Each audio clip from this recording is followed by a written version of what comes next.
এসেছে, যার অর্থ হলো আন্ডারস্ট্যান্ডিং, অর্থাৎ মনের বহিঃপ্রকাশ, যার দ্বারা কোনো কিছু বোঝানো হয়, সেটাই হলো আন্ডারস্ট্যান্ডিং। আর এটাই হলো ম্যাথমেটিক্স।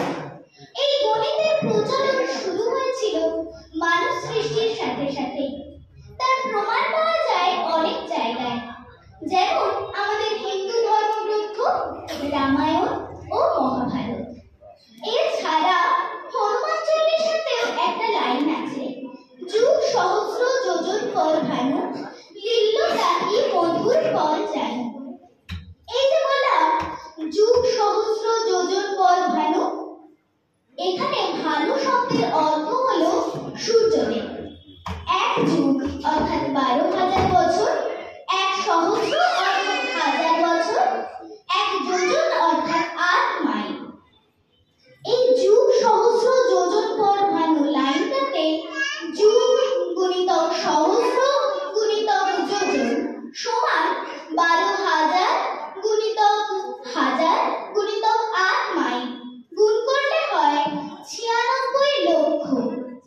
এই 96 লক্ষকে কিলোমিটারে পরিণত করলে হয় 15,36,00,000 কিলোমিটার, যেটা হলো পৃথিবী থেকে সূর্যের প্রকৃত দূরত্ব। আমাদের পৃথিবীতে শ্রেষ্ঠ মহাকাশ গবেষণা কেন্দ্র নাসা বলেছে এটাই হলো পৃথিবী থেকে সূর্যের প্রকৃত দূরত্ব, যার প্রমাণ পাওয়া যায় যখন পবনপুত্র বীর হনুমান সূর্যদেবকে মধুর ফল ভেবে খাওয়ার জন্য লাফ দিয়েছিলেন। এটা আশ্চর্যভাবে প্রত্যেক গণিতজ্ঞদেরকে মানতে বাধ্য হয়েছে যে পৃথিবী থেকে সূর্যের দূরত্ব ওটাই, যেটা হনুমান চল্লিশার ওই লাইনটাতে লেখা রয়েছে। আধুনিক গণিতজ্ঞরা বলে থাকে 1 থেকে 9 পর্যন্ত সংখ্যার আবিষ্কার করেছেন গ্রিকরা।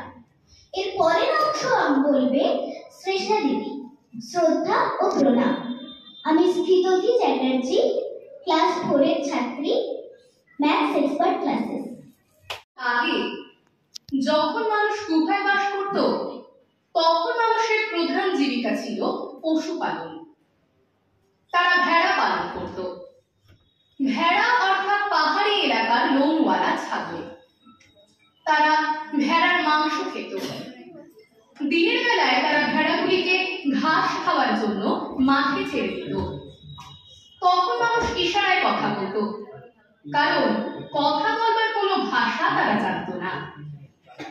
সন্ধ্যাবেলায় যখন ভেড়াগুলি ঘাস খেয়ে গুহায় ফিরত, তখন তারা ইশারায় গুনে দিত। এই গোনা থেকে প্রথম সংখ্যা হিসেবে 1, 2, 3, 4, 5, 6, 7, 8, 9 সংখ্যাগুলি আবিষ্কার হয়ে গেল।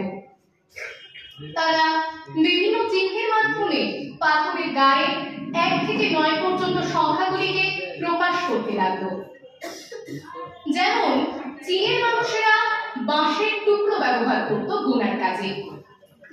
তখন তো আর ইন্টারনেট ছিল না, তাই মানুষের মুখে মুখে সংখ্যাগুলির প্রচার হয়ে গেল। এরপর কয়েকশো বছর কেটে গেল। তারপর মানুষের মধ্যে শুরু হলো বিনিময় প্রথা। বিনিময় প্রথা মানে যদি আমি কাউকে 5টা গরু দিয়ে 3টে ছাগল নিই, তাহলে আমার কতটা লস হলো, এর ধারণা থেকে আবিষ্কার হয়ে গেল নেগেটিভ সংখ্যা, অর্থাৎ -1, -2, -3, -4, -5 ইত্যাদি সংখ্যাগুলি। সাধারণত এই সমস্ত সংখ্যাগুলি গ্রিক দেশের ব্যাবিলন সম্প্রদায়ের মানুষেরা প্রথম বিভিন্ন চিহ্নের মাধ্যমে পাথরের গায়ে প্রকাশ করেছিলেন। শুধু তখনও আবিষ্কার হয়নি, কারণ যার কোনো ভেড়া ছিল না সে কেন ভাবতে যাবে যে 0টি ভেড়া ঘাস খেয়ে ঘরে ফিরল কিংবা 0টি ভেড়ার মাংস খেলাম। এরপর আবারও বহু বছর কেটে গেল। মানুষের পশুপালন ও বিনিময় প্রথার পর প্রধান জীবিকা ছিল কৃষিকাজ। ফলে জমি ভাগাভাগির প্রয়োজন হলো। ধরো যদি কোনো দাদু 6 বিঘা জমি এবং 2টি ছেলে থাকে, তাহলে সমান ভাগে ভাগ করলে প্রত্যেক ছেলে 3 বিঘা করে জমি পাবে। কিন্তু যে দাদু 5 বিঘা জমি এবং 3টি ছেলে থাকে, সমান ভাগে ভাগ করলে প্রত্যেক ছেলে কত বিঘা করে জমি পাবে তাই নিয়ে সকলে ভীষণ চিন্তায় পড়ে গেল। তারপর কয়েকশো বছর কেটে গেল। তারপর তারা দেখলো যে 5-এর 3 বিঘা করে পাবে সকলে। এইভাবে মূলক সংখ্যা বা ভগ্নাংশ সংখ্যাগুলি আবিষ্কার হয়ে গেল।